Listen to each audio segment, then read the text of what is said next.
You ever feel trapped? I don't mean by actual walls, but by your own thoughts. Well, today we're going to dive into a really cool way to think about personal freedom, and we're using the lyrics from Alison McLean's song, Set Ourselves Free, as our guide. The song just kicks right off with this singer. It's such a powerful idea, right? That our biggest enemy isn't some person or situation out there. Nope, it's right here in our own heads. It's that nagging inner voice, the one that's always whispering doubts. And that's the million-dollar question, isn't it? I mean, if the bully is literally a part of you, how are you supposed to win that fight? It seems impossible. But lucky for us, the song doesn't just point out the problem, it actually gives us a guide to the answer.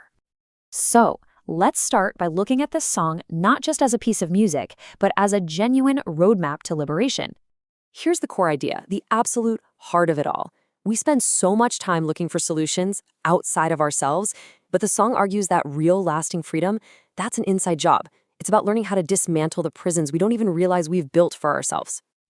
So what are these prisons? How do we even build them? Well, the song's verses are amazing because they describe 3 really specific kinds of mental traps that keep us feeling stuck. Okay, prison number 1 is what the song calls emotional residence. Think about it like this. An emotion is supposed to be a visitor, right? It shows up, hangs out for a bit, and then it leaves. But sometimes we get so attached to a feeling, maybe it's anger, sadness, whatever, that we pitch a tent and just decide to live there. We end up turning a temporary feeling into our permanent address. The second prison is this trap of limited domains. The lyrics say if we only played in one domain, we limit interpretations of the game. And this is all about getting rigid in our thinking. You know that feeling when you're stuck on one perspective, just one way of seeing a problem, and you become totally blind to any other solution? That's what this is. And this brings us right back to that opening line. The third prison is the inner bully itself, that constant negative chatter. But the song adds a super important detail here. This conversation is often all misread. It's not the truth. It's a distorted story we tell ourselves, a misinterpretation of reality that we just start to accept as fact. This line from the song's bridge, this is the master key. It's the root cause of all 3 prisons. Whether we're stuck in an emotion, stuck in a perspective, or stuck listening to that inner bully, the real problem underneath it all is this inflexible, one-way thinking.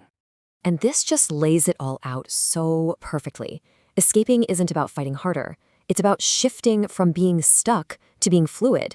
Instead of emotional residence, you're looking for emotional flow. Instead of a limited domain, you open yourself up to new interpretations, and you work to transform that inner bully into a kind conversation.